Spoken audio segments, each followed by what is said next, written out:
but there's definitely like backhanded comments about his appearance. And then when he gets stuck in the Oompa Loompas, there's definitely a bunch of stuff there. He gets stuck in the tube. Yeah, get stuck in the tube. Doesn't get stuck in the Oompa Loompas. That's a That's a very different movie. Yeah. Yeah. Hey Graham, guess what? What's that, Kellan? I'm on a master quest. Oh, I want the whole world to see. Okay. I want to be the very best. It's lofty. All I need to do is believe in me. Yeah. Did you know that? Welcome back to the podcast, everybody. To Kill A Delibird, we watch Pokemon. Today we're starting a brand new season, kind of. It's Master Quest, the third part of the Johto arc. I'm Kellan, as usual. I know a lot about Pokemon, too much. I'm the Pokemon guy here. Graham's not. Graham, how you doing? I am doing all right. I'm doing good. I'm doing swell. Yeah. I'm doing great. I am also excited to be on a Master Quest. So we finally hit the season 5 here. Let's get it out of the way. We got a new theme song. How are we feeling about the Master Quest theme song? You recited some of the lyrics. Cool. Well, I want to start first by asking you, I've been meaning to go back to it since the middle of last season, but I kept forgetting. I want to hear your final takes on the Johto League Champions theme song, because usually you start off by hating the theme song, and then it grows on you over time. Yeah. That's specifically. That's how they all have hit me really so far, or at least most of them. And yeah, the fourth one definitely grew on me. I did like it by the end. Yeah. I'd say second favorite. Second favorite? Okay. The problem is it's hard to, because the first one is just a nostalgia pick. I don't even know if I actually like it the best, but it's just hard to remove, because if someone's and this is just how we look at old cartoons versus how we look at old anime, is anime, you have 20 different openings. They change them every season. That's just a well-known thing. People are like, oh yeah, I love One Piece opening 27. Oh, I love One Piece opening 16, That's not a thing in Western cartoons, 80s, 90s cartoons. People are like, Teenage Mutant Ninja Turtles, Teenage Mutant Ninja Turtles. Right? They're not Heroes in a Half Shell. They're not I love TMNT opening 27 where Donatello talks about strawberry ice cream. Right? That's not a thing. So in it, the Saturday morning cartoonification of Pokemon, I feel a lot of people look at that first opening as, oh, that's just the theme song. And then they kind of stopped watching, right? So it's nostalgia pick the first one. So should we even talk about the first one in the ranking anymore? I guess I'm saying that I feel like it's not being very useful. Well, mine moves around. Yeah. In my ranking. So yours stays at the top. So yours currently is the original. But I was saying you don't have that millennial 80s, 90s shoegaze that's tainting the discussion here. Well, that's what makes it interesting to compare our rankings then. Okay. I'll leave it there. But yeah, I mean, it's probably just going to sit at the top. I just can't. I mean, I'm just excited to see if any of the future ones topple it, because I know that there's some good ones. I know there's some shit ones too. So we'll see.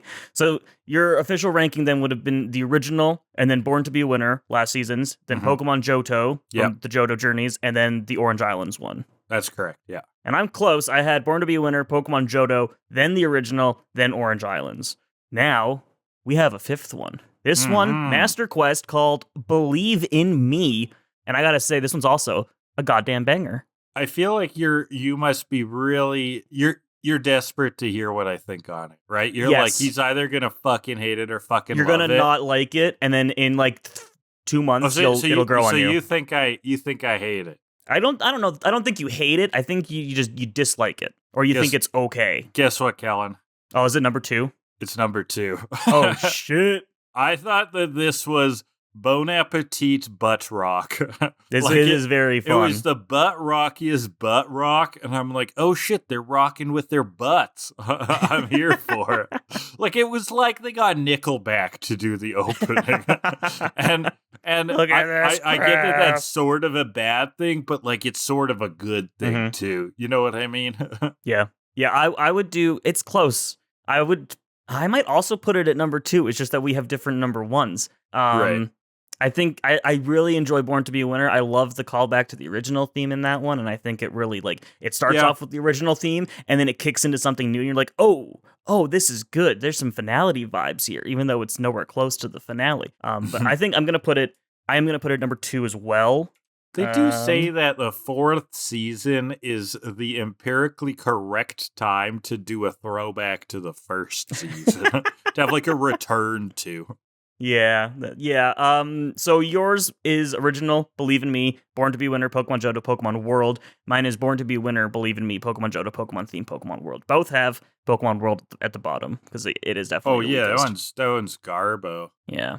Well, how can the Orange Islands have such bad music, except for the Pokemon 2000 movie, which has such good music? Weird Al, hell yeah, dude. Weird Al. And all the weird, crazy electric guitars and keyboards when the birds are fighting. And Donna Summers. It's a good thing that you like the theme song to this one, because Master Quest is the single longest season of the Pokemon anime. Jesus, really? So we're going to be here a while. 64 episodes. Holy fuck. Wait, Yep. how many badges does he have at this point? 5? 5. So it takes 64 for them to give us 3 fucking badges? Well, and the league. Oh, and the league. This because this is the end of Johto. This will so 3 complete badges the in Johto arc. All right, yeah. So that's something, but it is still 64 episodes. Oh my god, that's a lot. Nintendo 64 Tell me about episodes. it. Wow. For comparison, Johto League Champions was 52. Yeah, that's a long season. And I mean, Johto Journeys was 41, so it's only gone up. I heard going into this that Johto's fillery as hell. This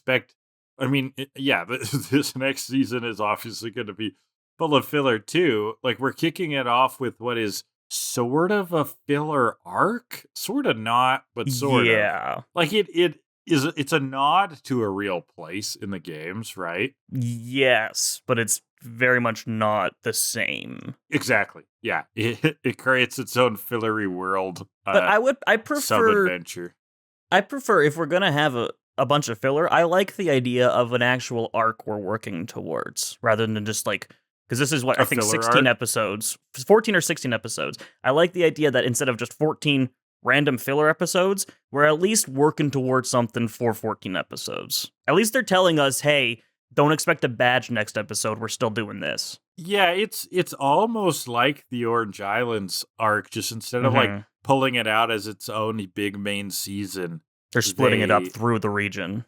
Yeah, it's like a small little Orange Islands sub-adventure. Yeah, because at this point, they're definitely realizing, oh, okay, we got to make these line up. So if we're doing one episode a week, that's going to take a long time before those next games come out. So we got to figure some stuff out. And I guess they didn't want to just make a whole new region again. So yeah, so they kind of like shoehorn in there. Yeah, and since it is like geographically, it makes sense for like the map of the game. So not a bad choice. Like, I feel like we're getting into it. Do you just want to talk about Pokemon this week? Last week we had Nolan on. It was a crazy episode. We could just talk about Pokemon. Or do you have anything you want to talk about before? Well, we do need to bring up, before we get too deep into things and I forget, little announcement. For every season we've finished, we've done a little bit of a celebratory thing, quote unquote. Right. First we did Master Trainer. We did a stream of that, which I'm still kind of working on the video for because I'm just really, really bad at getting those out. After Orange Islands, we did the Pokemon Snap Versus, where I dominated everybody. And then we did the Pokemon Stadium 1 and 2 minigame championship at the end of Johto Journeys, which Nolan, out of the humans, Nolan won, and you won the original Master Trainer. So we're 1-to-1-to-1. And this season's no different. I won the Master Trainer? I completely forgot that. Yeah, Crazy. I believe you did. I hated that game. Holy shit. Well, I'm glad you hated it, because guess what we're doing this week, people? We're playing Master Trainer 2, because they made a Johto one. Holy. We're gonna do a stream of that on Friday, we determined. The Friday after this episode comes out. So come along, people, and join us. And maybe you can impact the game. Maybe not. We have to think of things for you to impact with. So come along. Yeah, we haven't actually figured that out yet. Not at all. If there's a way that people can chime in while we're playing, that would be fun. And it will likely be with channel points. So if you want to impact the game, come lurk on my Twitch stream for the next week if I'm ever live, to accrue channel points to use on Friday. Give some suggestions about what we could do for that too. Yeah, I don't know. Maybe they can like give people rerolls or something. I don't know. We'll see. We'll see. Anyway, yeah. So, do you have a thing for us? Well, yeah, but it is related Okay. to the episodes. So, All right. Kellan, we're in the Whirl Islands, they're calling. Whirlpool Islands? Whirl Whirl Islands? Islands. Whirl Islands. The Japanese one they call a chain of Whirlpool Islands. So that's interesting. That's a long name. Tell me about these episodes. What are we reviewing this week? Well, today we're looking at episode 212, Around the Whirlpool, and then episode 213, Fly Me to the Moon, which has a real cute Pidgey in it. And it also, Kellan, has a lot of fat shame. A lot of real fat Pidgey, yeah. Because it has an island full of fat Pidgey. It's known as the island of Pudgy Pidgey Island. Pudgy Pidgey Isle. I want to go there. That's honeymoon destination. So I was right like, there. This is just fat shaming the episode, but also it's kind of hilarious that they're So just cute. like, this is where all the Pudgies, this is where all the Pidgeys are pudgy as hell. So I was like, what kind of other islands do they have around this area of Pokemon that, they're the same species, but they've got some quirks, okay? Mm-hmm. So you want to get into it? This is my top 10 islands similar to the island of the fat Pidgeys. Go for it. Number 10, Island of the Skinny Snorlax. Scientists don't know if it's an eating disorder or what the fuck's going on there. But they're just all like bench pressing and push-ups and whatnot. Just all super fit. I love it. They're either super jacked and running around, or they're just lean. And people are like, "Why are they so lean?" But they still kind of look the same. They're just lean.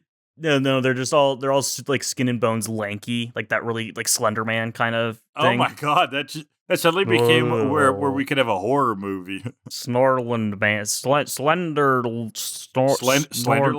Slenderlax goes hard. Slenderlax is kind of Slenderlax. Yeah. Fan art list. Slenderlax. Slenderlax eats you in your sleep. That's nightmare fuel. Yeah, it really is. Number 9. Nightmare fuel. Number 9, Island of the Small-Dicked Knocked Owls. Aw, those poor guys. I know, right? They get mocked by the regular knocked owls. Oh my god. They have support groups every night. Oh. It's just how you use it. It's just how you use it. So chat. Similarly to people who are mocked, we've got number 8. I mean, the Pudgy Pidgey concept is so mean that these are just spiraling out of control. It's number so cute. 8, Island of the Fast Slowpokes. They're actually goodness. They're just regular speed though. They're just like pretty normal. But the other Slowpokes are like, oh man, they're just so hasty. Oh my god. What do they have to prove? They're so uppity, those fast Slowpokes. They can just they can just keep up with their trainer. That's it. Yeah, they're just like pretty normal. They can't don't run. Miss the bus. Yeah. Number 7. Island of the Quiet Victory Bells. They've evolved to be a normal volume. It's pretty chill. It's pretty chill, Kellan. Yeah, I like the sound. They all come out and they're just like, yo. Yeah, so they don't eat James. They're just like, hey. And then one Victory Bell comes in that doesn't know, and they all just look at you. It's like, shh, shut up. This is a library. Maybe the whole island is a library. Ooh. That'd be fun. There you go. I went to a library a couple days ago. Okay. Yeah. That's good. I got Blender for Dummies. There's a book called Blender for Dummies? Oh, yeah, I'm trying to learn Blender. The computer program. Yeah, the 3D modeling program. Oh my god, do you know where my mind went? I was like, what are you trying to blend? You found a book? I know how to make smoothies, Graham. Thank you. It's just like... I know I'm not a great adult, but I can do something. It's just like strawberries. Blend it. Oats. Blend it. Blend it. Chainsaws. Don't blend it. Will it blend? Live grenades. Don't blend it. Don't blend it. That's the whole book. No, I'm trying to learn Blender, so I needed some kind of education on it. That's fair. I mean, that's complicated stuff. So. I'm tempted to stream it. So if you want to come watch me read Blender for Dummies while trying to figure out Blender, it'll make me feel more productive. People do that all the time. Sometimes just because it forces them to actually do it. Well, I tried doing it with After Effects and making the new stinger, which should be on this episode, but my computer couldn't do it, and After Effects crashed a couple times. So that could be the other problem. That was unfortunate. Because it is a lot of GPU you're using. Yeah. Anyway, number 6. Number 6, Island of the Racist Mr. Mimes. Aww. Well, at least they're secluded. That's how they became racist. Yeah. Usually, if you interact with the outside world regularly, you're a little less afraid of things. Number 5. 5. Island of the Smelly Pikachu. They don't have any deodorant there. All the Pikachus are kind of smelly. They're all just Aw. playing Smash. Yeah, it's really just like a Magic the Gathering meetup. Yeah. Right. The Cheetos, yeah. Cheeto dust, no deodorant. It's the line outside the card shop when the new TCG set drops. Ooh, Because of and all all the those scalpers. squiggly green lines. Beautiful. All those scalpers that smell bad. If you're a scalper, you stink. Yeah. Literally like and a smelly figuratively. Pikachu. Get fucked, scalpers. They're never going to recover from that one. They can get Number fucked 4. by the They thing can, on the yeah. next island. This is Oh, the God. island of the long wobbuffet. They're just really long. I don't know. Like really long. It's like the giant choo-choo you fight in Minish Cap. Just a real big one. Because Yeah, you're that's tiny. right. That's right. Yeah. Except here you're not tiny. You're regular. And they're not like terrifying long, just like uncanny long. Not proportionally big. They're just like stretched out. They're just like stretched out. Yeah, they got like a Oh, good yeah. extra foot up there, and you're like, whoa, Gross. it's a little off-putting. I don't like that. Yeah. Yeah. Numbers, something. Number 3. This is the island of the dumb Alakazam. It's kind of sad. They only have one spoon. Oh. They don't even know what the spoons are for. They eat yogurt They're just with eating them. ice cream with them. Yeah. Am I supposed to bend this? What are you talking about? I got my I was gonna say Dave and Buster's. That's not ice cream. That's Ben an and arcade. Jerry's. Yeah. That's the ice cream I was thinking of. Number Got 2. my BJ's right here. Number 2. And my Island of ice the- cream. Island of the green-tailed Ampharos. Now, they're just Ampharos just with green green ones? instead of red. But what's interesting is that the cities around the area tried to integrate with them with the red-tailed ones to be traffic lights. And it was a horrible experiment. Ampharos rights groups protested. I believe that. Yeah, that makes sense. Yeah. I don't see how that's an efficient system. It was a huge thing, cost taxpayers tons of money, big failure. Unfortunately, the end of the tail of shiny Ampharos is blue, not green. No one that checked. doesn't really work. Yeah, what could you No. do with blue and red? I don't know. I don't know. Blue and red. It's Nothing. Pokemon. That's all I know. Red and blue. There you go. Yeah. Original baby. It's a metaphor. Yeah. And number 1. Island of the ugly Eevee. They all kind of look like they ran into a shovel. This is a They're like Pokemon pugs. known for being cute. They're like pugs, just Yeah, flat faced. They're like pug Eevees. Like they're ugly but cute. They're like, I oh, want an ugly you, Eevee. That sounds amazing. you unfortunate piece of nature. Oh, Aw, they're very lovable. The they ugly are. Eevees. They are. All right. Shall we get into Around the Whirlpool? Because we got a lot to get Yes. to. Yes, right. Is that talking about a toilet? No, because are the toilets in Japan the ones that like burst water forward instead of swirling them? Because like Australia does that, I think. There's bidets, but no, So- they still flush. Well, everyone should have a bidet. Bidets are wonderful. Oh, you mean like when they flush, it's like a full It's like a hole instead waterfall. of a Yeah, swirl? they just Oh, I go. don't know. Actually, don't know the answer to that. I don't Anyway, remember. well, you might have an answer to this because before we get into the episode, we have a question Okay. from a listener. Now, I guess I should have seen this coming because I did ask people to give themselves silly nicknames. That said, I would still like to know who's asking the question because our first question is from Tony Cut Your Dick's cousin, Frankie Asktopod. Okay, that's a good one. It's a very good one, though, I have That's to a admit. good one. All right, Frankie, what do we got? Frankie Asktopod wants to know, and I can't really give an answer to this because I know what happens. So this is mainly for you. I just want you to give some predictions. Frankie asks, so this episode is the first in a weird mini filler arc in between Johto gyms. Do you think by the end of the World Cup, anything of note will happen, or will this have been largely inconsequential to the characters?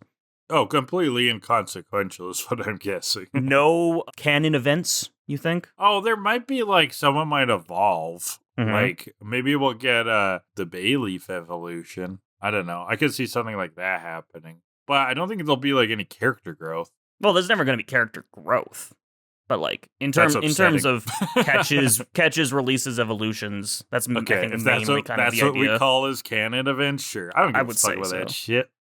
Jesus. I want Ash to learn a lesson. It's okay? never gonna happen. Oh my god. He might learn it, but he'll forget it by next episode. I think there'll be an evolution. Yeah. An evolution? Okay. I think there'll be an evolution. Maybe even a catch and release. I don't know. Ooh. Maybe we'll get Togechick, actually. Togetic? That could happen. What's it called? Togetic? Togetic, yeah. Okay, yeah, maybe we'll get that. Okay. Again, I can't confirm or deny because I know what happens. I don't want to spoil So my it. guesses are maybe that. Another guess is maybe Will Ash daily. or Misty, either of them win what this World Cup is, do you think? I don't know. That's a good question. Put in your guess. I mean, Misty wants to win it. Ash is probably going to have an easier time, just not giving a fuck. Shit, I don't know. Like, lately they've been just handing out wins, I feel. Like, making everything easy. It'd be a good time to have it kind of yanked out for the rug. So I don't really want Ash to win this. I'd be rooting for Misty, sort of. Honestly, I don't think Misty's in a good position, though. Like, what's going on with her water Pokemon? Like, she's got to step it up. We'll talk a bit more about that later, for sure. Is your guess no, neither of them win? I think, no, I think one of them's going to win. One of them's going to win. Lock it in. I don't know who. I'll go with Misty. Okay. This is I just prefer if she would win, but we'll see. Lock in prediction. Misty wins the World Cup, and we'll see if that comes true. I can see from the thumbnails who's in the finals. Well, though, don't spoil that for yourself. That's boring. So that kind of gives part of it away, but I'll still root for Misty. Okay. Well, into the actual episode. We're off to the Whirl Islands. Ash, proud of his badges, 3 more to go until he gets all 8. Misty's just excited for the water Pokemon calling her name. They know what kind of water Pokemon master she is. And Ash is like, well, when did you become a master? Exactly. Yeah. Excuse you. And then they're like, whoa. You can use that term. Whirlpools? What are those doing in the Whirl Islands? That's crazy. They're everywhere. I'm worried. Everywhere. And then we see the title slate, the new title slate, which is cool because it has like Ash's badges on it, and it'll like continue to fill out. Which is a nice touch. Nice little touch, yeah. And a less boring font than last season. Last season it was just fucking Arial or something. No, totally. But I kind of think some of the color scheme in this new title card's a little busy for my taste. Oh yeah, it's very. But I do, yeah, into the Matrix type thing. It is very of the time. Which I didn't think aged that well, but I love the badge touch, and the font itself, yeah, is a little more interesting. But we were talking about the font. Overall, the card is too busy. It's too busy. It's our critique, our graphic design tweaks on the title card. I mean, I don't know fuck all about graphic design, but like fonts are fun to talk about. Fonts are kinda. Sure, yeah, I guess. So we're heading straight into a whirlpool. But hey, no need to worry, says 2 very legitimate waitstaff. The ship, this is top of the class, engineered top to bottom, indestructible, totally safe. Oh, that's an iceberg. Ah! It's the unsinkable ship, Kellan. No, it'll make not its again. maiden voyage with no issues. Fuck. Well, they got the gang right there, and they're like, okay, well, let's just net Pikachu. And so they go to just like calmly put the net over him, and then the boat shifts. Oh God, we got Ash. Oops. Yeah. This service staff is not all it seems to be. Oh my God. They have a talking meowth with that net. Looks like James got bad aim because hitting Ash is not what they intended to do. Of course, he's playing Animal Crossing too much. Oh, smacking your villager was with the nets. Yes, lovely Bang. net action, or like any Zelda game, or not any, but a few of them. Oh yeah, some of them have nets. Some of them have nets, including Link's appearance in Soul Calibur 2 for the GameCube, where his does gag he actually weapon, have a net? So one of the things in there is that you can unlock other weapons for the people, and in the 1-player mode, it's kind of like an RPG light. So they have stats. In this 2-player mode, of course, like to make it balanced, there's no stats, but you can pick the weapons for aesthetic reasons.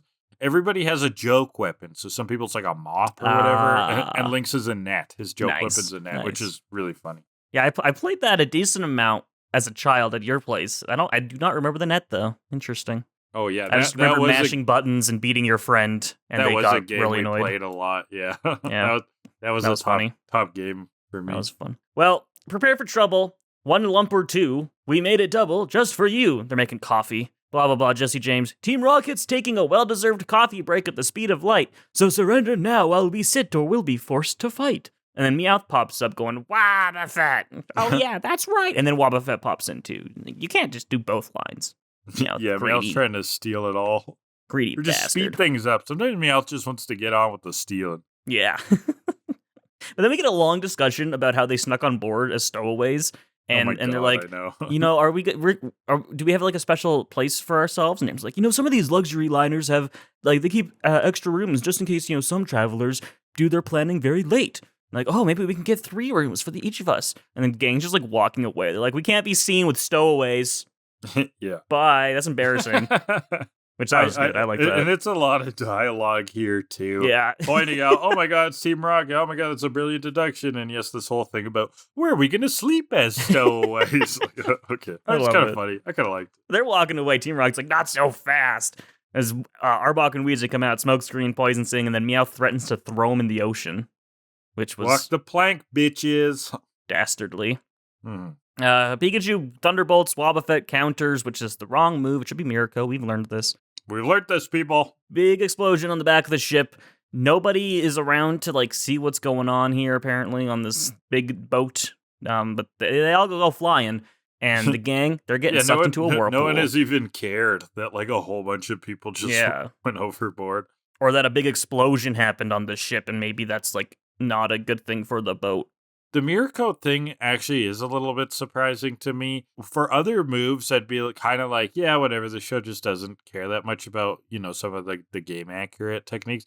But they had that whole episode where they just shoved it down our throat. Like where they were very explicitly like, these are how Wobbuffet's moves work for like 20 minutes. So like, if you're going to do that, you might as well start to use that science, right?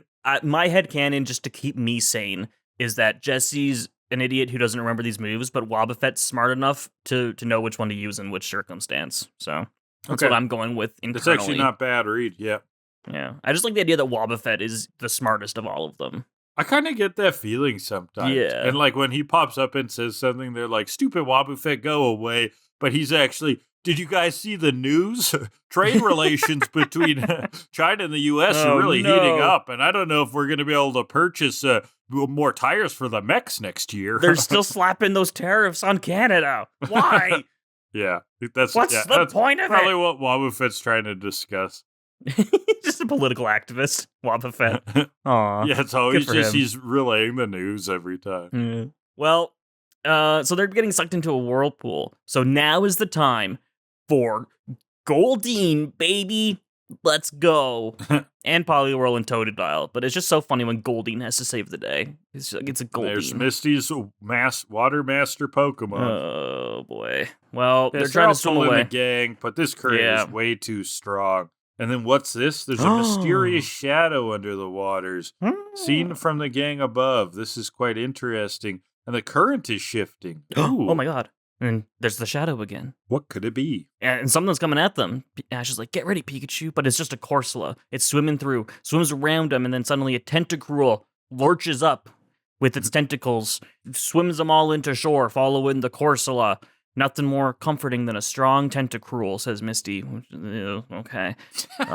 And with that... Don't, let's not read into that. No, I have another question. I have a question. I'm going into a question. Okay. This is from Alex.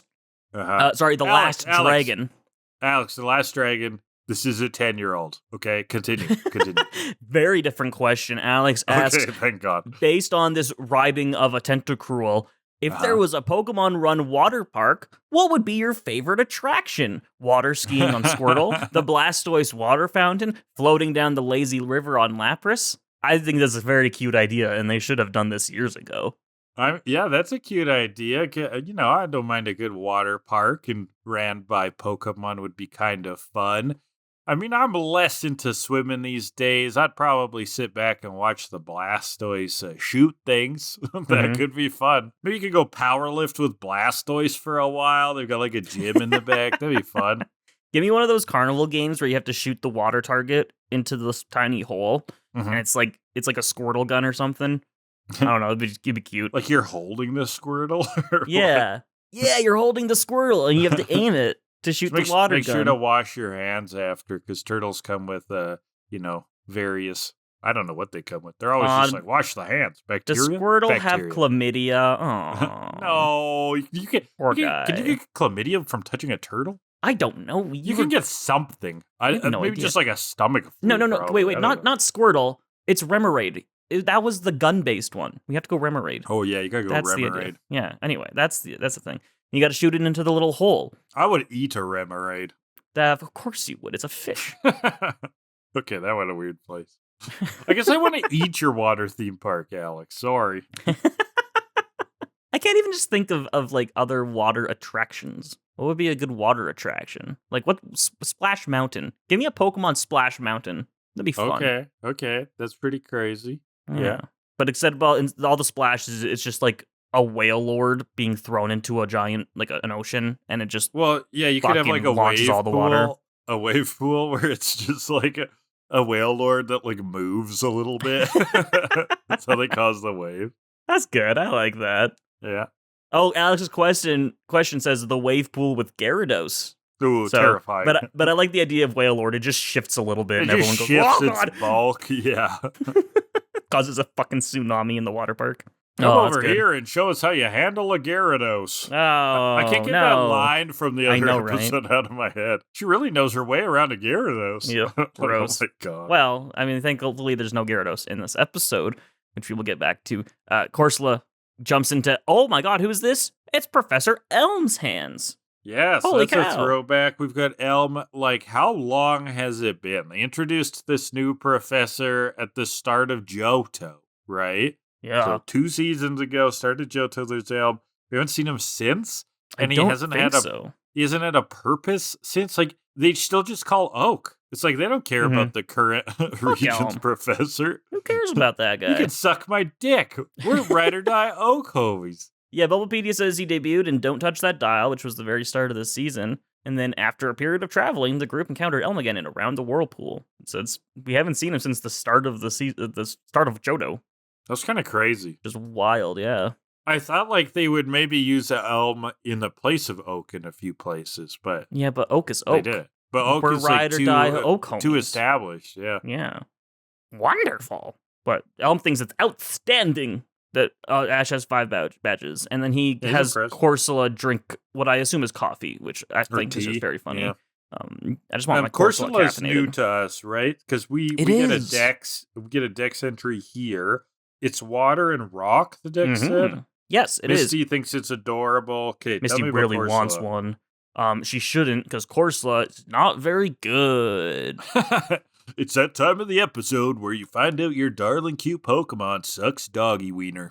You name a Johto Pokemon with no evolutions, and it's probably not great. No, A lot it's got of no them. evolutions. Did it ever get One an of those. evolution? Sword and Shield, it gets a Galarian form in Okay. Galarian Corsola, where it is a ghost type because they have died from climate change. Are you serious? Yes, That's 100%. That's awesome. Yep. That's so sinister. The idea is, I guess they washed up on shore and had no access to water when the oceans receded, and they died and became ghosts. Okay, And so Galarian Corsola evolves into Cursola, which is bigger, and I think it's a decent Pokemon, but the interesting thing is here, regular Corsola, not good. Galarian Corsola, very good. oh, cool. Because Galarian Corsola has really high defenses, especially for an unevolved Pokemon. And since it's unevolved and can evolve, it gets access to the Eviolite, which boosts defense stats by 50% if your Pokemon can still evolve. So it gets really high defense stats on the same level as like Lugia, close to Registeel, and makes it a really, really fucking good wall because its other Wow. stats, its defenses do enough to make its other lower stats still work. And it Yeah. just walls everything. It was very good in doubles in Sword and Shield era.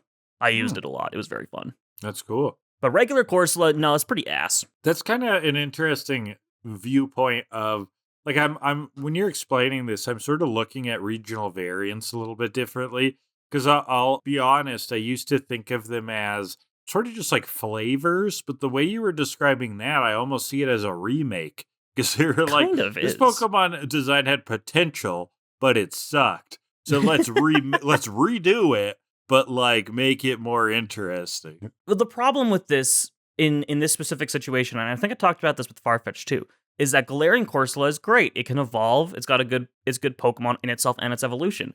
But because it's only Galarian Corsola that gets the evolution, regular Corsola is still useless.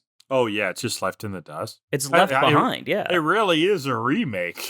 Yeah. And it's like, and there's no point to play the original anymore. Exactly. Why would I use regular Corsola when I can use Galarian Corsola, which evolves further? If they had made Corsola and made it just an evolution for Corsola, that'd be great. And they kind of changed courses with that in Scarlet and Violet, because they did the only regional evolution specific to a regional form was Clodsire, which was for Wooper, but regular Wooper also evolves. So it's a 1-for-1 there. And so that worked. And all the other evolutions were just on the base form. But when you give a regional variant a form or an evolution where the original doesn't have, it creates this issue where the original has no use. Why would I ever use it? So if I want them to give Corsola an evolution and Farfetch'd. So that's my rant. It's a remake, Kellan. They're dead. Yep. They're gone. They're not patching the originals anymore. No. They only service the God new Final damn it. Fantasy VIIs. Oh, this The old planned one is obsolescence. left in the Damn dust. you. Anyway, Yeah. yeah, Corsola. Good typing. It gets a really good hidden ability in Gen 5, and it's got like good move pool past Gen probably 3, because all move pools sucked before Gen 4.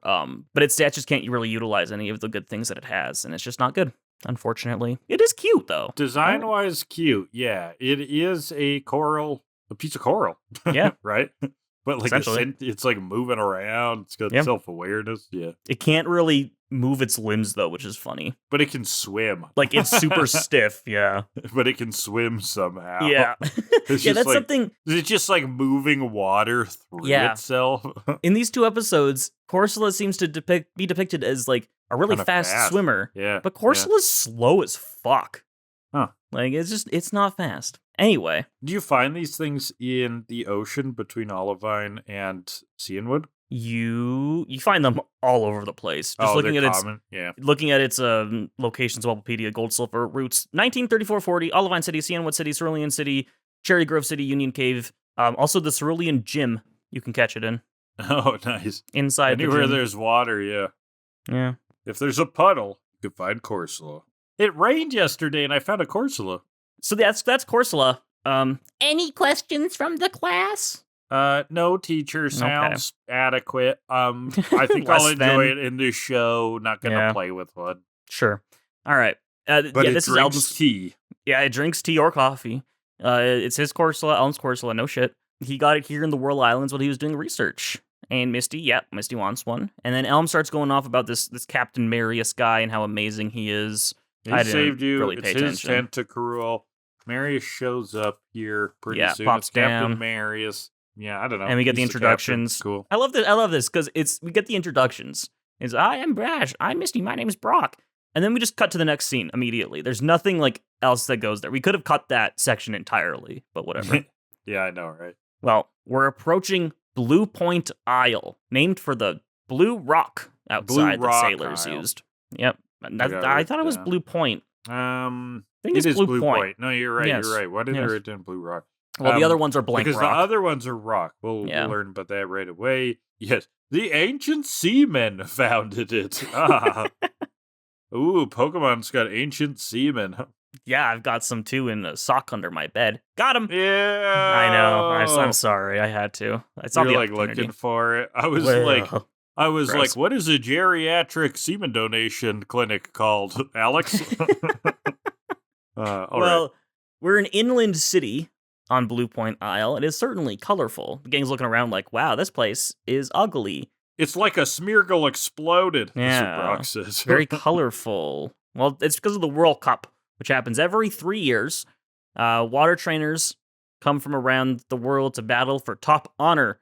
And Misty gets those eyes where it does the shing across the screen and Yeah, close up on the eyes. I love The it. shoujo eyes Yeah. when they glimmer. Beautiful. Count her in. She's in. Team Rocket, they emerge on land, exhausted, beat. Last time Meowth takes a cruise. But they see the Swallowed 6 twerps. gallons and 3 Goldines. How do you swallow 3 Goldine?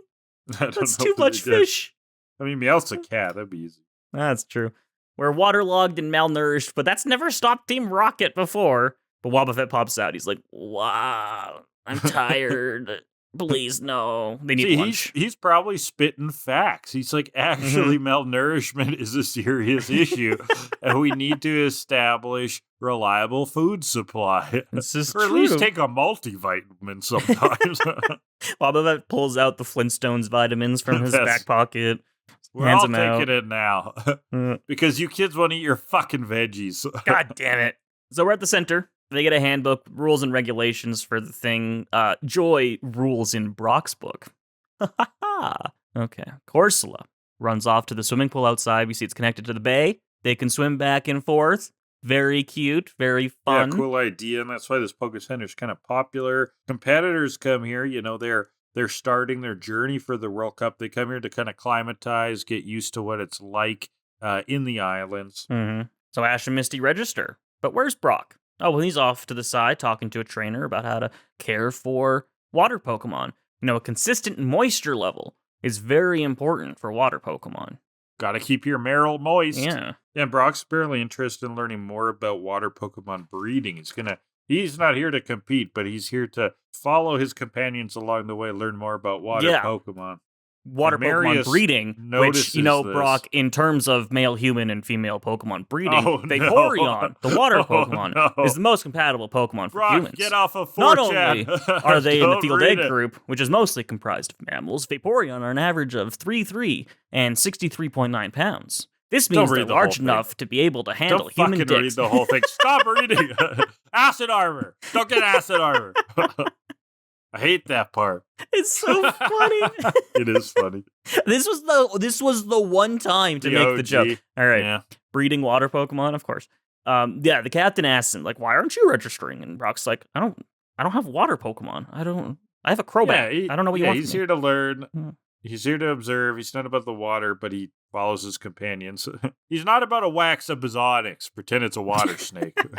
The captain, he's just fascinated that they're all traveling together and they have different dreams. Whoop-de-doo. I don't know, man. Yeah, throwaway line about that. But, just to emphasize again, I guess that... actually, I don't know what the fuck that was about. Nah, me neither. You're right, but okay. Misty so cut is to Elm. Yeah, Misty's got those fire eyes, because Elm's talking about water specialists here. And Misty's like, I was meant to be here. This is exactly where I need to be. I'm going to show my sisters that the entire civilized world, dirt and I drink water. Including our sisters, shall have the privilege of witnessing my true identity of water Pokemon Master. She's kind of a tyrant. It was wild. She's here to take over the Whirl Islands by force. And so we see a map of the Whirl Islands. Wow. We need to see a nice touch. Which looks totally different from in the games. Yeah. So in the show, I guess the Whirl Islands, there are a series of islands, 4 islands of towns and cities. Whereas in the games, the Whirl Islands is a series of, I believe, 4 islands that are all just different entrances to one large underground cave. It's where you get Lugia. They're the spiritual sequel to the Seafoam Islands. I guess. Like they're that same sort of design, level design, where it's maze-like, where it's like there's islands on the surface. In Seafoam, it's 2, right? Different ways to get in. Here, there's just an entrance and exit. Yeah. Well, I think of them as 2 entrances because, in theory, you can't come from the other way. Right? Yeah, I never went through the Seafoam Islands as a kid. I always flew to Pallet. Exactly. Yeah, so this kind of feels like the spiritual sequel to that, where it's like it's a cave, like it's a dungeon. Yeah. Right, and the islands are just entrances. Yeah, and it's where you get Lugia. So that's if you're Lugia playing Silver, dungeon. You gotta go there. Yeah. But here it's not a dungeon anymore. Yeah, it's like a country. Yeah, they've toppled all like the nature province. And put up buildings in a Walmart, and it was really unfortunate. Tore down Paradise, put up a parking lot. Exactly. Yeah. Well, we see the map, the Whirl Island, or the World Cup's on Red Rock Island. There's also Silver Rock Isle and Yellow Rock Isle. Why is this Blue Point? Why did we do that? What do you mean? Why is there Red Rock, Silver Rock, and Yellow Rock, but then it's not Blue Rock, which has a blue rock? Oh, why it is a blue point? I thought you were getting at the colors, because I was like, there are only so many colors in Pokemon. There's red, yellow, blue, there's silver, gold. Crystal might not have even come out yet. No, it did. But I just noticed that they have the labels on the map for each island, and I just love this because it's just such an obvious dub edit, because the background has that like small shaky bit to the animation, of course, as it always does. But those labels, they are squarely on the screen. They are never moving. They are sturdy titles. And I just found that funny as an editor. I don't know. Yeah. They're just so obviously put in there later. It's funny. That's true, yeah. Anyway, it's going to be on Red Rock Isle, so we have to get over there. But there's also qualifying rounds that I guess we'll see. And the overall winner is given the lustrous title of Water Pokemon Alpha Omega. Crazy name, right? What the fuck? What does that mean? Have to do with the Gen 4 remakes on the 3DS, Kellan? There's Gen 6, actually. Oh, what? Gen 6? Yeah. The Gen Alpha 3 Alpha remake. Sapphire and Omega Ruby, yeah. Remakes of Gen 3, though, in Gen 6. Yeah. You said Gen 4. Right? Yeah, I mixed up my gens. But then you said 6, and that confused me further. Yeah. But they're remakes of Gen 3 in Gen 6, yes, right? Yes, yeah, correct. Okay. Yes. Does this have to do with them, Kellan? I doubt it, because, I mean, that was years from then. The originals hadn't even come out yet. But Bulbapedia says that this may be derived from Revelations 21:6. Get out. Which says... Bulbapedia's bringing up Revelations? What's going on? The passage reads, I am the Alpha and the Omega, the beginning and the end. To him who is thirsty, I will give to drink without cost from the spring of the water of life. Okay. It also points out that they're the first and last letters of the Greek alphabet. I think they just picked some nasty sounding shit, you know? Yeah, I think like, they sounds just rad. Picked some cool words and were like, yeah, that sounds badass. Go with that. So. I don't think they were inspired by Revelations, but who knows? I'd like to think, though, that they did, because it's You funny. like to think this was a biblical illusion? Of course I do. That's sick. I hope the rest of the Whirlpool Islands talks about Revelations. I hope we get, like, the Satan rising from the lake with the multiple heads and shit. Every island, every little city is related to a different book of the Bible, actually, in the Whirl Islands. Oh, okay, yeah. Okay. Song of Psalms goes hard. They just, like, sing the whole island. Yeah. And we're going to get some silly songs with Larry. It's going to fucking rip, dude. Oh, it's going to slap. Anyway, so experts apparently long ago lived under the sea, and that was the title they were known as. They were splicers in Rapture under the sea, so. I mean, yeah, this was fucking wild. I was like, what the hell are they talking about? The ancient water Pokemon traders lived under the sea? Under the sea. Like organically, or was it a civilization like you're talking about? Did they like build cities under there and I'm Andrew Ryan. Oxygen? Yeah, were they Andrew Ryaning it? Or I'm here were to they ask mermaids? you a question. Were they just hybrid people who could live in the ocean? Was this like an Aquaman situation with like breeding between the ancient Atlanteans and some? Hey, speaking of breeding, lighthouse keepers. There's too many questions and not enough time. I know. But Team Rocket, they're listening in. Many powerful Pokemon, well trained. We can pilfer all of them. So hop to it, troops, and let's roll. Elm, he and the captain guy, they're doing something. But the gang comes out, and they're like, we saw this thing. Then we see the scene of the shadow going by. And we go back to the gang, and Ash's like, that's all I can tell you. It's like, that's an efficient storytelling, Marius is like, well, I've heard rumors of a thing. Of a thing. Undiscovered mysteries. So many of them, Helm says, like how we recently discovered the steel type. And Ash is like, whoa, there's a steel type? Ash, you fought a Skarmory. Like, don't you remember Skarmory? And Caesar. Yeah, Brock brings up both of those. Oh, Ash. The origin of life is the sea. So, Genesis, since we're naming Bible books. Incredible. Yeah, the captain talks a bunch of shit about life, and you follow your dreams, but enjoy the ride, blah, blah, blah. And then there's Team Rocket in the balloon. Blah, blah, blah. Yeah, Team Rocket balloon's in the air. What an unusual fans balloon. Below. I like the music here. I call it Evil Commando music. It's a ramp up just into some of the typical Team Rocket songs, but it sounded a little bit unique here. And what they do is they're going above the Poke Center, and they just net a bunch of water Pokemon.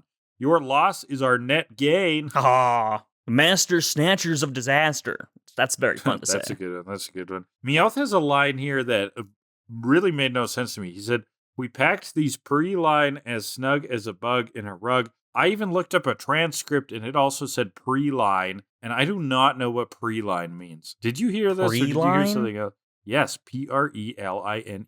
It's even what I found on a transcript. Yeah, I'm not getting anything. And I looked what Preline up that UI. I know, I couldn't find a meaning. Tailwind CSS component library. Fascinating. No. Yeah, it's nothing. Huh. So both me and the transcript misheard it, I guess. Maybe. Yeah, probably. Or it's nonsense. I don't know. Purloined. That's what he said. Oh, purloined. Okay. Purloined to mean steel. A purloin.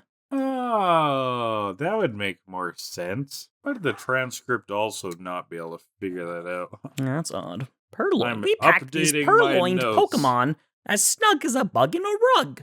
Oh, it's a great line, Meowth. Now I get it. Mhm. Well, I've been looking up words with Kellan. Now I understand the Pokemon Purloin's name. Because it's a cat. It's a dark type cat that uses thief. It's a purloin. Oh, that's actually witty. Clever. I didn't know that one either. Okay. Anyway, yeah, that's words. Dictionary corner. Dictionary TCAD. corner with Kellan. Hey, not so fast. Here comes the gang on the tail. And we got that horn battle music on, which, that pumps me up every time. I love it. Arbok dives into the water and swims at Pretty them. sick, Did you know too. Arbok can swim? That was crazy. Weren't we talking about that in one episode where Arbok couldn't swim? Yeah. Or could he? I can't even remember at this point. No, it's where... Could he swim? I don't know. Not really. I don't think we've seen him swim like this. Not like this. Like Not just like a sea full snake. on swim. Yeah. Yeah. Well, here comes Pikachu. He's getting ready. Misty's like, no, don't you dare. If you hurt a hair on any of those water Pokemon's head, I'm gonna slice you up. If you heard a scale, they don't have hair. But keep going. Scale on those water Pokemon's head. Hey, Psyduck has hair. Excuse you. I know, but I think she says scale. I don't know. I didn't write the line down. Oh, okay. If you touch them, I'm gonna fucking shoot you in the face, Misty says. With Staryu, who uses a Swift and a Water Gun. The Swift hits, the Water Gun misses. Gets dodged.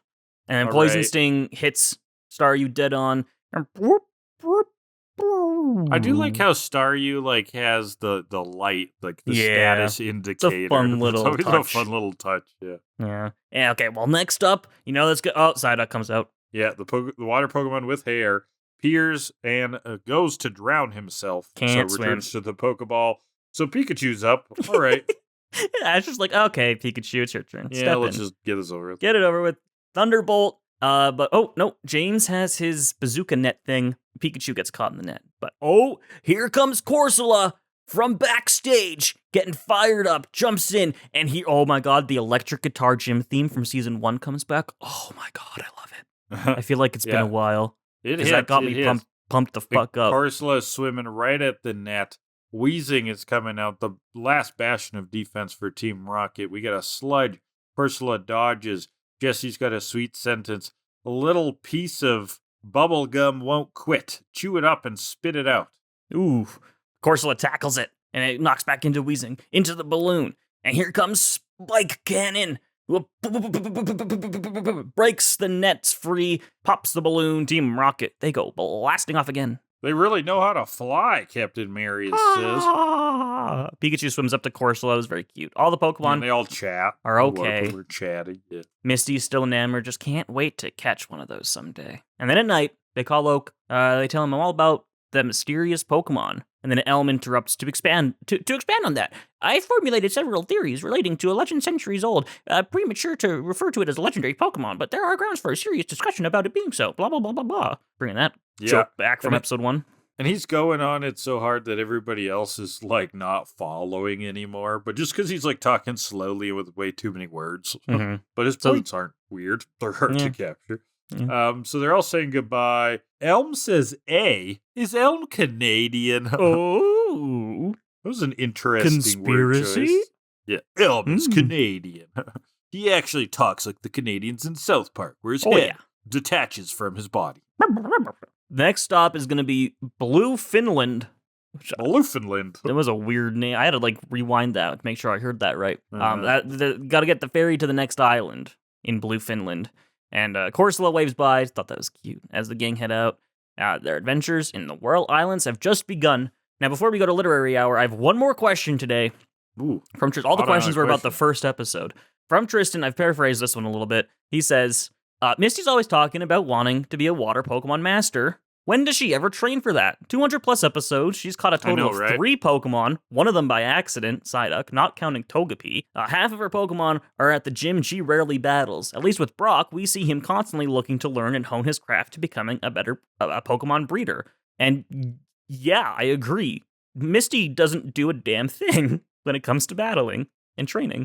It's pretty rare that she is showcased in any way. And I definitely agree with him not letting her have the Pokemon treatment, right? Really, like, Poliwhirl is kind of one of her more interesting movements in that space. But, giving Starmie back to the gym and stuff. Yeah. Wasn't there someone else that she, like... Horsey, she left behind. Horsey, she caught Horsey and then left it at the gym later when they went back. Yeah, that could have turned good for her, so... Yeah. I don't know. Strange. So, it is very weird, and it's unfortunate, because, like, what's Misty gonna do with the fucking Goldeen? Every time it comes out, it's a laughingstock, at least to me. So she'll need some more Pokemon. We'll see what she gets this little arc. Yeah. Hopefully she gets that Corsola she wants so badly.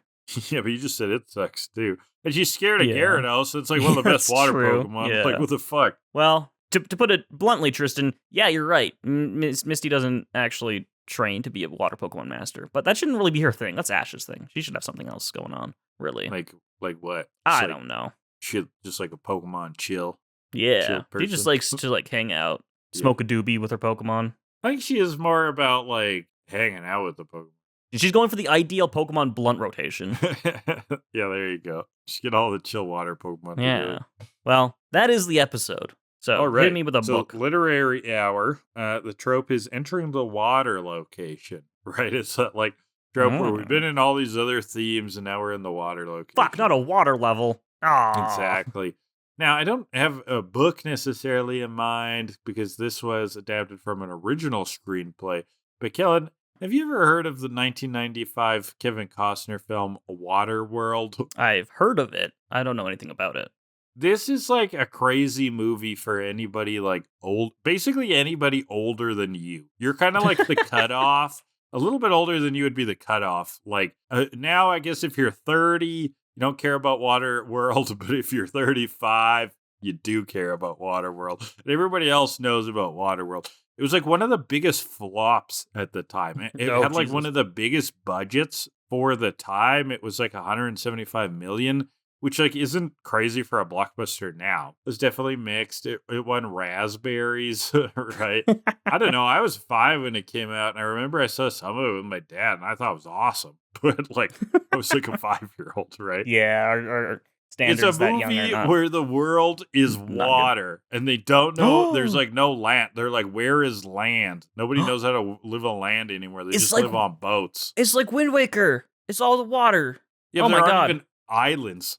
And the fish like in the water world became birds for some reason. Well, that was Wind weird. Waker. Wind Waker is a much better interpretation of this theme. Because, Kellan, there aren't islands. There's just boats, but there's jet skis. Oh, hell yeah, dude. That's sick. There's like raiders. It's like a post-apocalyptic thing. It is kind of sick. It's kind of a weird, over-the-top movie, but yeah. Oh my God, it's talk about Waterworld. Waterworld was one of the only games on the Virtual Boy. That's where I know that from. Yeah. There's a Super Nintendo version of Waterworld with a really sick soundtrack. Oh, fuck that. Virtual Boy. Come on. Well, I know. I just wanted to shout out the soundtrack. It's not a good game, though, the Super Nintendo one. Yeah. I'm not familiar with the Virtual Boy version. Is anybody?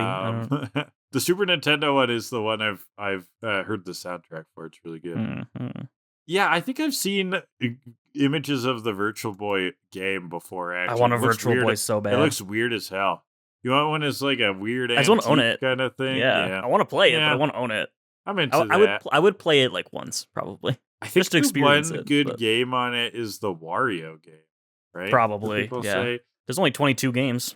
All right, let's rate this thing. 4 plastic ping pong picture of objective of. Let me try that again. 4 plastic ping pong picture of objective ratings. We're gonna pull 2 arbitrary categories on these ping pong balls out of the picture to rate them and give the episode an objective rating. I actually have the full actual physical picture now, and the first category will be the Swamp Ash. Ooh, so how dirty is Ash's underwear? It's been a long time since we've seen Delia. That's like the they've reset. Been in towns, and they're like so by the water. Like I don't know, they're staying kind of fresh. I think. I don't It's not know. like They've been on a lot in of the desert. They've been on a lot of boats though lately. Yeah, you don't think he's staying clean on the boats? I don't know. I feel like those days run together. I think he might be reusing underwear. I'm with you there. I think he is washing a lot, though. He's probably swimming. Yeah. Oh, yeah, he did end up in the water in this episode. Yeah. Yeah, I don't think he's, like, ranks or anything. I don't think he stanks that badly. But I think you're right that, you know what, his underwear might even be a little moldy, because he might be, like, hanging it up, you know, in there. He might be hanging it up properly, to dry, not drying it properly. It might have a little bit of a stank from that. I'm going to go 4.1. Oh, yeah, okay, so you're not thinking he's that gross. I don't think he's that bad. Yeah, I'll go with 3.2. Second category will be the Pokemon cries. Corsola. How does it sound? Oh, God. I keep meaning to, like, note down the cries, but I never remember. I remember Corsola just being cute in the episode, so that says something about it. I think it says Corsola. Like a classic find it Pokemon quick. Noise. It's got, like, a high pitch. Yeah, it's like, Corsola! Corsola! Except higher pitch, because I can't get up that high these days. But it's cute. But it's really nothing special. But we do get totodile, which is always fun. I mean, that's a classic. There are dugong in this episode, but they don't give me the dugong. They don't give me the cry, which is very unfortunate as well. Right. But yeah, that's really it. There's really nothing special.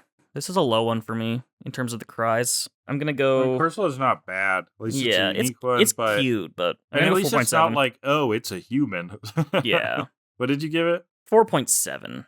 Yeah, I'm also going to go kind of low. Lower than you, though. 3.7. Ooh.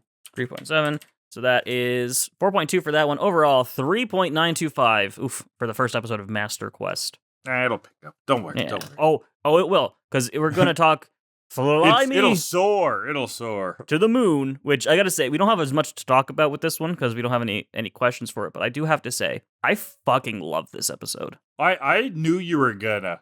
This is a great one. I was like, this is a fucking Kellan episode.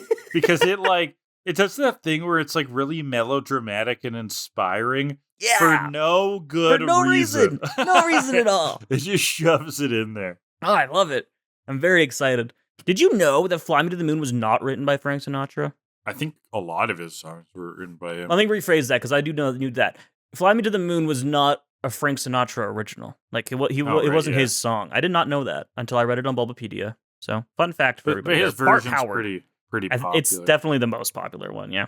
That was just an era where, like, you were known as a singer, but, like, it was like, oh, they're such a good singer. Like, it wasn't like singing and songwriting had to be the same profession kind of thing. Yeah. Well, Fly Me to the Moon, we get into it. We're on the way to Blue Finland. The waters are calm. Misty isn't. She sees 4 Corsola swimming real quick towards an island. She really wants them. Wherefore art thou swimming off to, Corsola? I need to get a boat over there. Wherefore is a boat?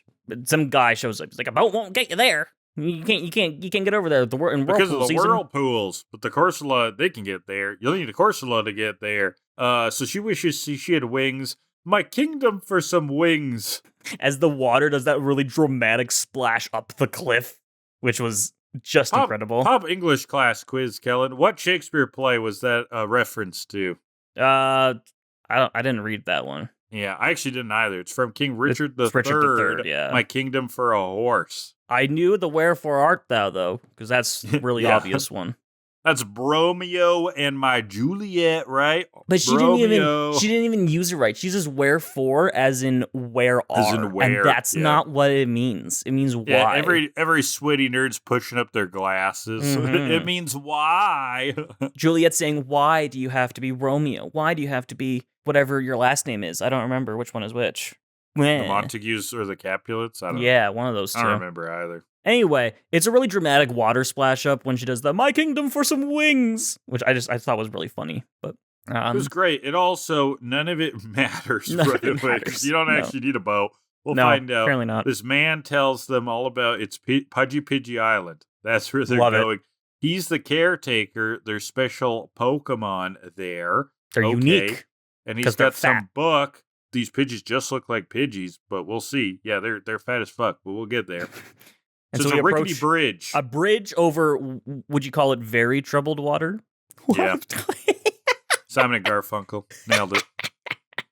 So Misty is determined to get this Corsola. She wants to get to the other side to get a Corsola, but there's no Corsola over here. Whatever. But the wind twists the bridge up very like Dr. Seuss like and flings them to the other side. It's very convenient. I guess they didn't eat a Corsola. This was like weirdly cartoony for me. Yeah. And I know this is a cartoon, but it was like Wile E. Coyote Roadrunner stuff. It was very Western cartoon. Banded. Yeah, exactly. I was not expecting it. Yeah, it was wild. And then out come the Pidgey. They're huge. Now they're just fat, but they're so cute. Oh my fucking god. I love it. Yeah, these are some pudgy Pidgeys, so we're getting into the fat shaming. There's no predators on this little island, so they don't have to diet. They don't gotta stay lean. I love they it. Just eat all day. Apparently, that's why like dodo birds and other flightless birds became flightless because they didn't have to worry about predators, and so they just evolved over time to not fly. That's what Bulbapedia says. Huh? At least with the dodo. But we know how all of that I don't know enough worked about out with the evolutionary dodo. biology to contest, so we'll go with that. Mm-hmm. Well, also this guy, they never say his name, but Bulbapedia says his name is Wilbur, which makes sense, as we'll see later. So Team Rocket, they see it from above. Oh, a lot of these Pidgey, that's cool. What we do?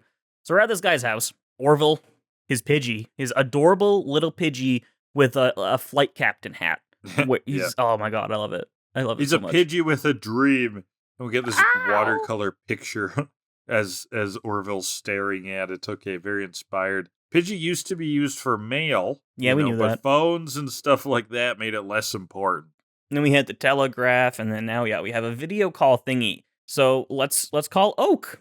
And Oak talks about how, there's these Pidgey here, we can't let them be forgotten. Wilbur says, 50 years ago, this place came a reserve. And then I have my line of the week from Oak, who says, there's an ongoing debate in the academic community as to whether these Pidgey represent evolution, de-evolution, or some mutative strain. But most scientists are now of the opinion that they're just very fat. More fat shaming. Love it. It got a good chuckle out of me. Let's just poignant. Poke sticks at these chubby little birds. It's a ruthless episode. He's not making fun of them. He's just saying this isn't an evolution thing. They're just fat. They just got a lot of weight on them. A lot of meat on those bones. All right. Let's eat them. Well, Orville comes back. He's been flying around. Adorable, tiny little Pidgey. I love him. Looks at the Pidgey painting. He wants to fly higher than any Pidgey has ever dared to fly. Wilbur's grandpa painted the painting. He always told a story about a Pidgey that flew to the sun and to the stars and to the moon, and that's what the painting is inspired by. As Team Rocket are spying in on this, Meowth is just very touched. Yeah, they're kind of impressed. Like, they're making noises, like, reacting to the story. So apparently the man, Wilbur as you called him, shows this painting to all the new Pidgey, but they're mostly just interested in their next meal. Fuck it, give me some seed, baby. These Pidgeys love seed, motherfuckers. And there's this flashback to Orville as being not like the other Pidgeys. Not like the other Pidgey. Ladies. Oh my god. Not like the other Pidgey. I like to fly. I like to come not on. eat like that. A Pidgey can have hobbies, Kellan. Pidgey can have hobbies. But yeah, this long flashback. He tries to fly. He can't. Dumb little bird. Aw. But I just really love the tiny little Pidgey. It's very cute. And they're practicing. He's running to take off to get some speed. He flies a little bit. He really, really flew. But, he couldn't get there. But after a year, he kept getting stronger. The other Pidgey just keep getting fatter. And as he got older, Wilbur told Orville, hey, jump off this cliff. You're totally ready. Yeah. Wink, wink. Yeah, Wilbur's there with a hang glider. Mm-hmm. I was like, this is fucking crazy. And so they're soaring down. Orville is not flying well, and he's yelling, fly to the sun. And he's got this like flashback to the painting and pulls up just along the water. Spreads his wings. He dives towards the whirlpool, skims the water, and pulls up, soars higher than he's ever soared before. But he wants to go even higher. He wants to be a very special Pidgey. Oh my god. So this is basically just the big P-Kahuna episode, but with a In a Pidgey way. who wants to fly really high instead of an old surfing man. It's amazing. Yes, I love it. But Wilbur doesn't know how high he can actually fly because, he's too small of a Pidgey to attach an actual device. And Ash is like, I just tie a rope to it. And, you see you measure the rope. But Wilbur's like, you dumb kid. There's too much rope is going to make it hard to fly, idiot. Jesus. Team Rocket's listening, and what if they stole Orville? Oh my god, they just want a Pidgey.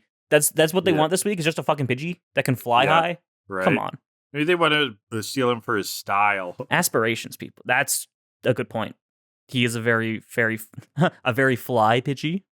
Oh, say? he's so fly. Did you And that's say? what we cut to now, about how Orville wants to fly to the upper atmosphere, and then someone is at the door. A couple of meteorologists who almost do Team Rocket's chant. That's interesting. Brock's like, I wonder what kind of world you'd see up there. And they open the door, like, probably a world of trouble. And make it double. And then Jesse stomps his foot. Don't give us up. What are you doing? Shut up. We're meteorologists. It's a reflex. We can measure a height that Orville flies with our weather balloon.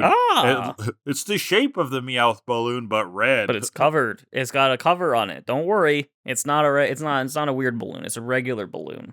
There's a second layer. But the kids can even come along too. It's not at all just a tarp we purchased from PV Mart. No. Oh, poor PV Mart.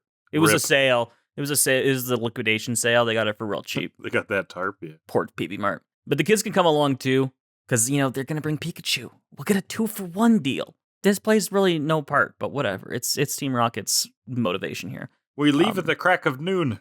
Tomorrow, at dawn, we fly. And it's nighttime. Orville's sleeping. Very cute. He's just adorable. I can't stop saying that.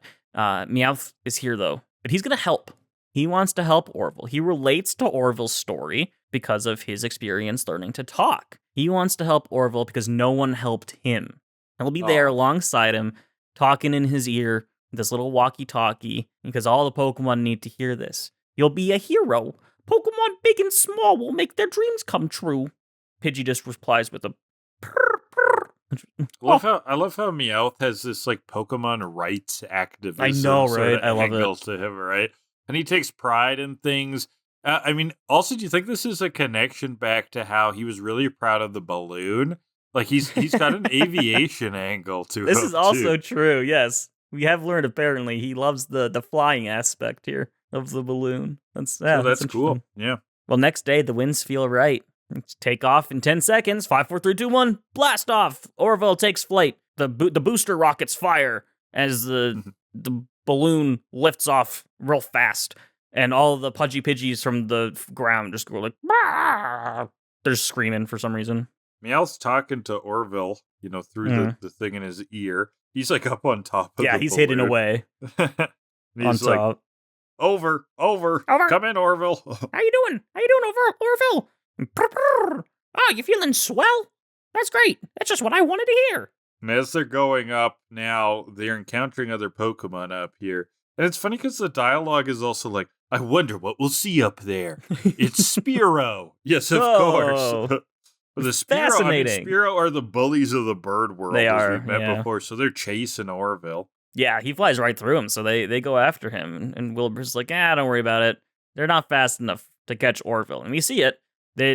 Orville loses them. They get too tired, and they can't keep up. But we've reached about 10,000 feet. A little dangerous for humans, so everyone put on your oxygen masks. But Pokemon don't need them, apparently right now. Orville's still doing good, and then, ears of Fearow, to which this Meowth is restricted screams. airspace. Yep. I said scram, you dirty bird! That's so good. Rude. Wow. It is catching up to Orville, so Pikachu jumps in, bolts it out of the air. That's good. But, unfortunately, Fearow bounces off the balloon, which knocks the tarp off, revealing the Meowth balloon, to which Ash replies, hey, something's up with this balloon. Yeah, classic. Great job, Ash. Prepare for trouble in high altitude. Make it double. I'm in a mood. And Misty interrupts them. We've seen it before. Shut the fuck up. We don't need to hear that shit anymore. What are you guys doing up here? I also like that line from Ash because it's like, were you not following the progression of things? Like, do you realize that these were the people from before? Permanence. Yeah, it's like they just appeared to him. Oh, nah, you guys, where did you come from? Right in front of you, Ash. Where were you hiding? Crazy. My mom is goes behind her hands and then she's gone. And then she's just right there again. And then she's right there again. It's insane. The craziest shit, man. Craziest shit I've ever seen. So what are you doing up here? It's kind of a good It's also a good one, yeah. They talk about, what are you doing up here? It's like, yeah, we want Pidgey, we want Pikachu, blah, blah, blah. Pikachu passes out. He doesn't have enough oxygen, so Ash is going to share his oxygen mask with Pikachu. Misty's going to share it with Togepi as well. And then Jesse kind of realizes, okay, maybe now is not the time to talk about stealing Pokemon. Just maybe. Yeah, there's some shit going on. Yeah. Meowth's still doing good, though, up there. I think he has an oxygen mask, but the boosters give out. So we're stuck at this height. Orville's still flying. His wings are frosting cold. Up. Yeah, it's frosty up there. He's not feeling anything. He's Meowth's numb. yelling at him to come back. You don't have to prove anything to anyone. But Orville says, purr, purr, which means you didn't give up, though.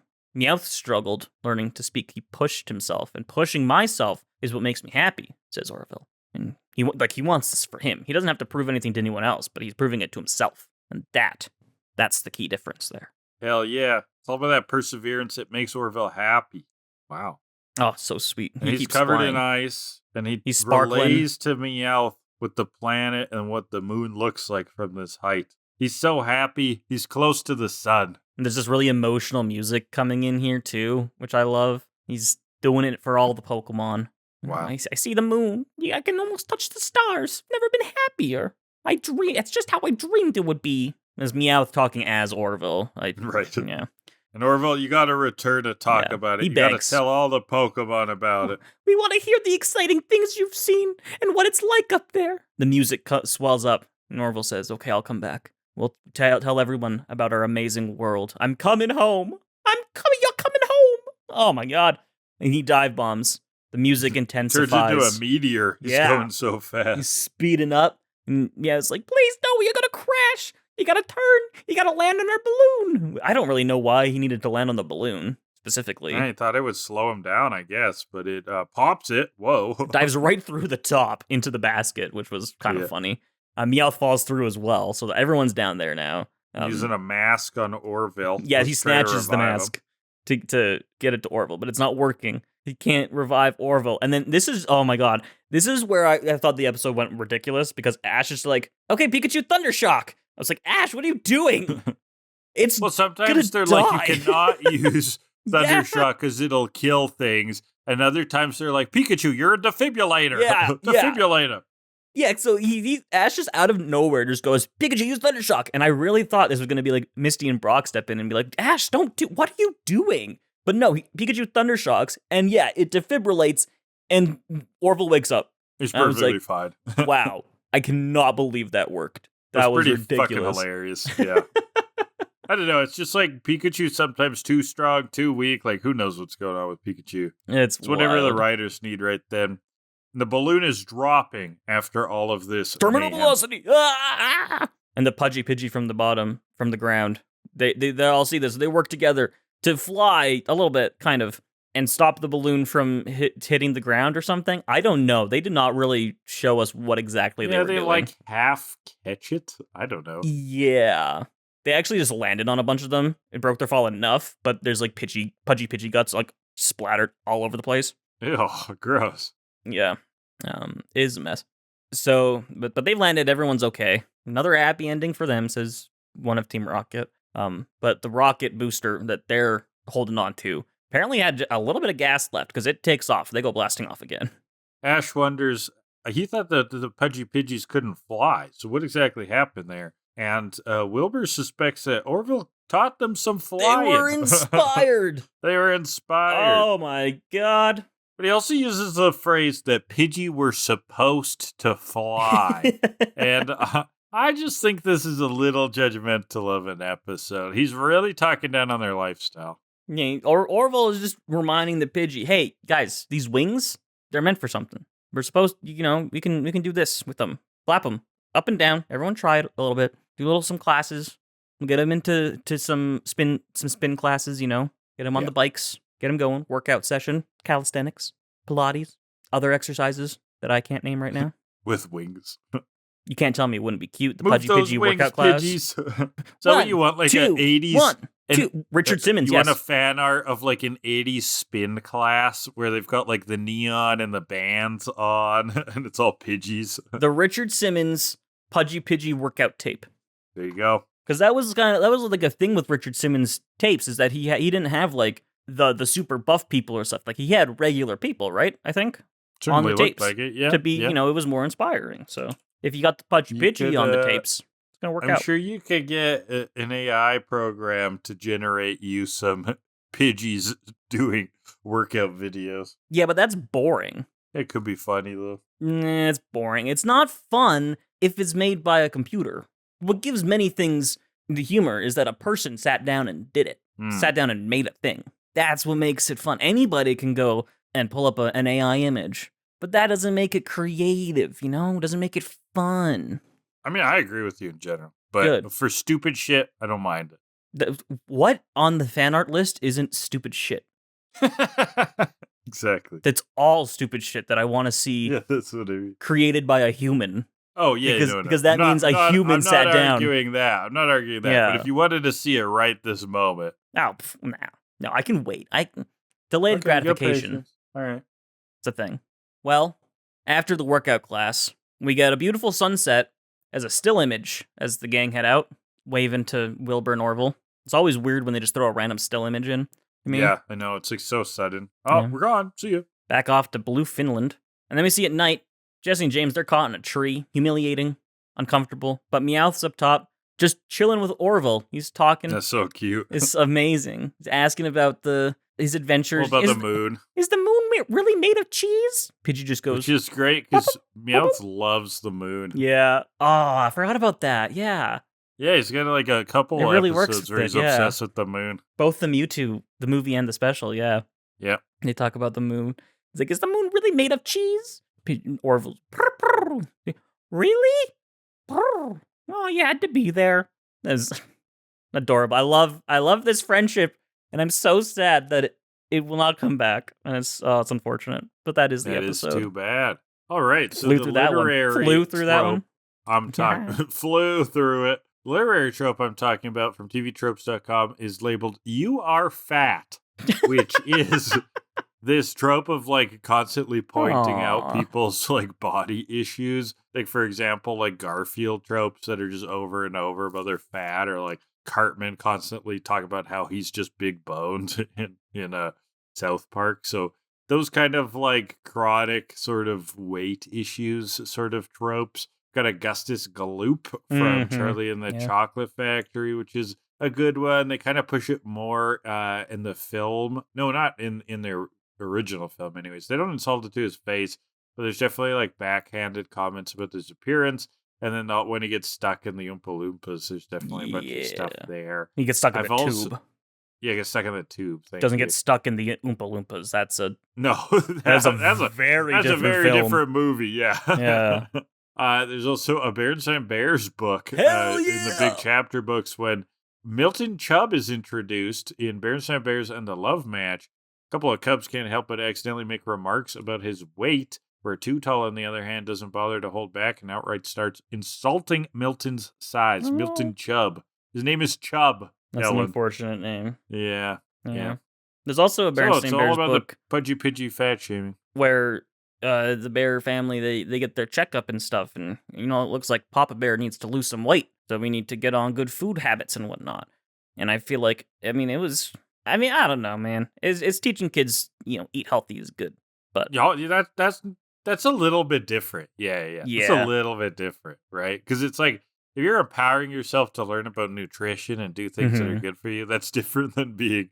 Yeah. It's not just being like fat. Yeah, it's not just being like Papa Bear, you're a fat ass, and you need to be better, be a better person, right? Be a better bear. Because learning about nutrition is one thing, and yes, I get that they're obviously heavily correlated, but like that's actionable, that's suggestive, and that's empowering. Versus stuff that's just like, why are we talking about this? Yeah, that's true. All right, shall we rate? Yes, please. First category. I wish we got Pokemon cries on this one, because Pidgey's is very adorable. I really like it. It is cute. The plot is our first category. Oh my god, you're going to give it high, aren't you? Absolutely. Wow. I love the plot. It's inspiring. It's fun. This Pidgey is the cutest little character. I'm a big fan. The plot had me feeling. It had me laughing. It had me crying. Meowth is a great driver in this narrative. I think this is an all-around A-time plot. We're going 10, baby. I'm not. I'm sorry. Yeah, I'm not shocked. I'm sorry. I don't like these kind of plots, and I I don't love like it. them because I don't get why they exist. It's They're like inspiring. there isn't a reason for him to fly that high. It wasn't safe at all. If they should have done this a safer way, they should have done some research. Use regulations.